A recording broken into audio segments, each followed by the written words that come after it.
Salut Booktube, c'est Aurélie. Nouvelle lecture, nouvelle review. Je vais vous parler de l'Odyssée de Pénélope par Margaret Atwood. C'est un roman qui est sorti en 2005 et qui a été traduit dans la même année par, je consulte mes notes, Laurie Saint-Martin et Paul Gagné. Voilà.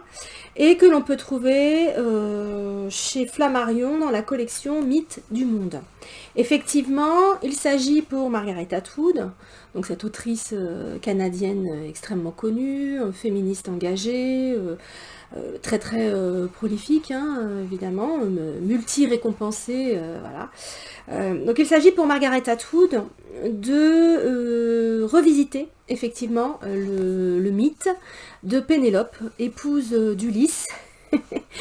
La pauvre Pénélope, hein, modèle s'il en est de la fidélité conjugale et de l'épouse soumise et loyale et un peu conne, hein, effectivement. Du coup, tout le monde se moque d'elle parce que Ulysse, lui, dans tous ses voyages, ne s'est pas privé de lui faire porter les cornes dès que l'occasion s'en présentait. Bref, donc il faut savoir que ce roman, à la base, s'appelle The Pénélopiade, donc la Pénélopiade.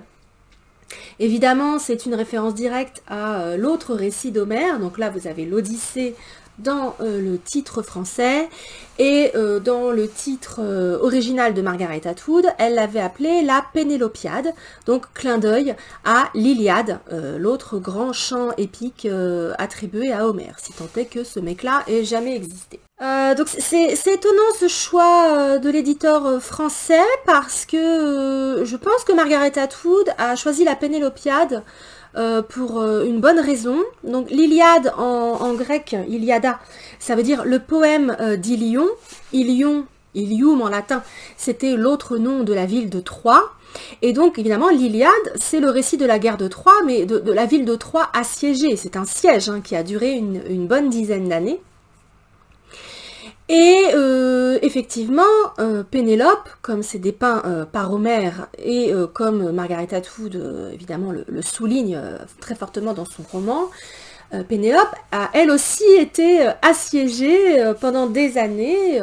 Elle est restée fidèlement dans son palais royal d'Ithaque à veiller aux intérêts et à la préservation du royaume de son mari Ulysse, qui a été donc absent pendant 20 ans. Déjà, il est parti et pendant 10 ans, il était à Troie, hein, avec les Grecs, à assiéger la ville de Troie. Et puis, quand au bout de 10 ans, avec son stratagème du cheval de Troie, etc., tout le monde est reparti dans ses pénades, lui, il est resté encore 10 ans à se paumer en Méditerranée, à passer de Caribe en Scylla, à aveugler des cyclopes, à coucher avec des déesses et des sorcières, et à vouloir écouter des sirènes. Enfin bref, il a eu plein d'aventures, mais pendant tout ce temps-là, cette pauvre Pénélope, son épouse, elle était toujours coincée à Ithaque, et puis quand les rumeurs de la mort d'Ulysse ont commencé à venir, parce que pendant ses voyages, à un moment donné, on l'a perdu de vue, Pépère, hein, tous les prétendants possibles et imaginables se sont mis à assiéger la pauvre Pénélope pour pouvoir l'épouser, et évidemment devenir roi d'Ithaque, donc récupérer toutes les richesses du royaume d'Ulysse. C'est vraiment l'Iliade et l'Odyssée vue à travers le regard de Pénélope, mais je trouve dommage que l'éditeur français n'ait pas conservé le titre anglais, parce que l'Odyssée de Pénélope, non, en fait c'est l'Odyssée d'Ulysse, et Pénélope elle est allée nulle part, hein. Elle n'est pas partie en goguette en Méditerranée à courir l'aventure et la gueuse, elle est restée coincée au Palais Royal, donc ça matche pas trop. À ce niveau-là, ce serait peut-être un petit regret au niveau de l'édition française. La traduction est bien, hein, par ailleurs, pourtant que j'ai pu en juger, mais j'aurais préféré qu'il conserve le titre de Margaret Atwood, parce qu'elle ne l'a pas inventé au hasard, hein, bien évidemment. Donc c'est un tout petit livre qui se lit très vite. Moi je l'ai lu en deux séances, en fait, hein, en 2 sessions de lecture. Dans le livre, vous avez évidemment Pénélope qui s'exprime à la première personne, c'est son histoire, mais Margaret Atwood a voulu aussi faire référence aux tragédies grecques antiques. Donc elle a introduit un chœur qui, entre chaque chapitre, va soit annoncer ce qui s'amène, soit commenter la narration, l'action, les événements, si vous préférez. Donc vraiment, un cas typique de ce qu'on va retrouver dans le théâtre grec antique, en particulier les tragédies. Et évidemment, la vie de Pénélope est une tragédie, d'autant que, on ne se refait pas, Margaret Atwood met l'accent sur le rôle des 12 servantes de Pénélope.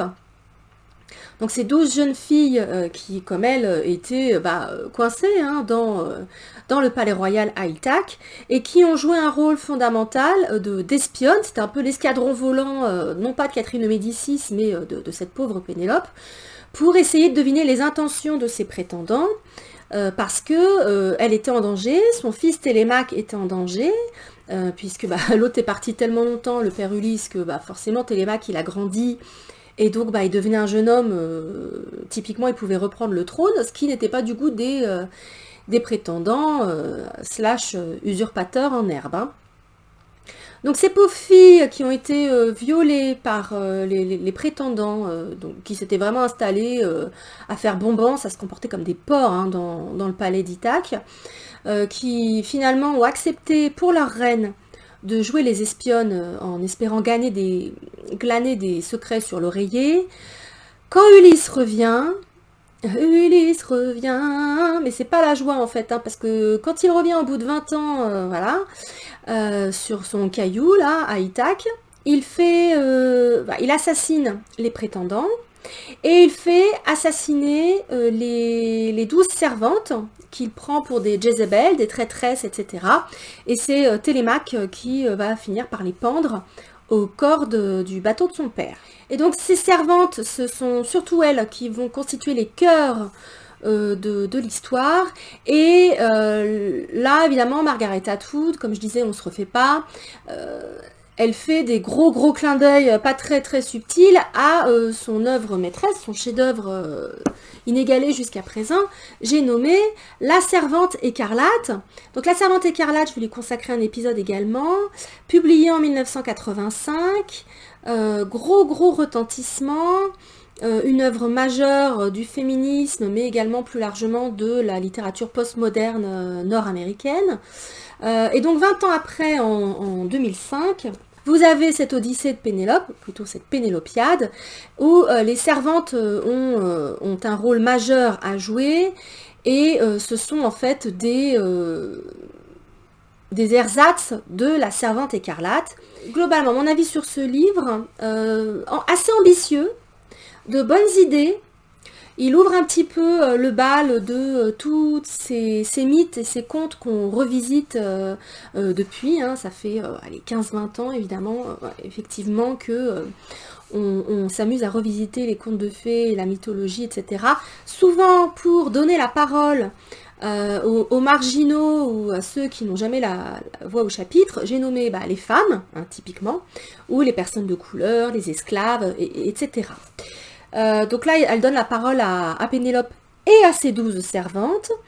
Elle en profite pour faire une espèce de digression sur les cultes à la déesse, qui n'est pas inintéressante et qui montre qu'effectivement, elle a beaucoup étudié les mythes du point de vue féminin. Je pense qu'elle est très familière des œuvres de Campbell, mais aussi du parcours de l'héroïne élaboré par Maureen Murdoch. Donc ça ressort à certains moments de cette lecture. Mais au niveau de l'exécution, j'ai trouvé ça assez fainéant. C'est-à-dire que oui, c'est un livre féministe, oulala, bouh, caca, les méchants hommes blancs, voilà. Alors hétéros, pas forcément, parce que là on est dans la Grèce antique, donc ils étaient évidemment plutôt bisexuels, hein, tous ces braves gens, ces hommes en tout cas, parce que les femmes n'avaient le droit de rien, enfermées dans leur gynécée, bien sûr. Donc c'est ça que Margaret Atwood dénonce, le fuck le patriarcat, hein, bien sûr. Oui, on a compris, Margaret, on est d'accord hein, sur le fond, mais là, c'est pas le coup de poing de La Servante écarlate. Ça n'a pas la même portée. La Servante écarlate était un livre en colère, un livre vraiment coup de poing, un livre qui a fait date. Cette Odyssée de Pénélope, cette Pénélopiade, je suis désolée, Margaret, sur ce coup-là, tu t'es pas trop foulé la rate et je trouve que ça manque de subtilité dans le message. Tu peux pas te contenter simplement de faire fuck le patriarcat à chaque fois que tu prends un livre. Ça peut pas être si simple que ça. Donne-nous matière à réfléchir, donne-nous à manger, hein, s'il te plaît. Donc, je dirais que ça a été une déception, surtout après avoir lu La Servante écarlate. Alors, en même temps, commencer Margaret Atwood avec La Servante écarlate, est-ce que c'est pas un petit peu se tirer une balle dans le pied? C'est possible, à voir en lisant d'autres de ses œuvres. Mais là, je suis restée un petit peu sur ma faim, quoi.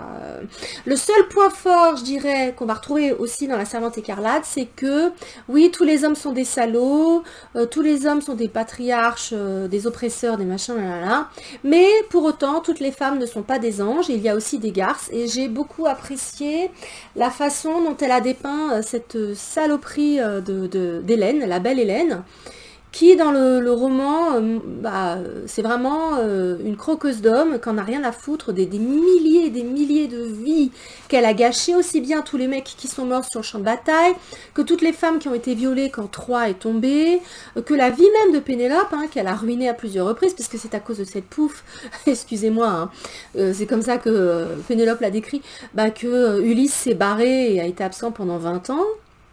Donc forcément, Hélène, elle a laissé beaucoup de gens sur le carreau, hein, à cause de sa beauté et surtout de son orgueil, de son arrogance. Hein, voilà. Donc, ouais, un bilan très mitigé sur cette lecture. Bon, comme elle est très courte, n'hésitez pas à vous lancer, hein, si ça vous tente quand même. Ces mythes revisités, c'est quand même intéressant. Et donc, sur ce, à bientôt pour une prochaine review.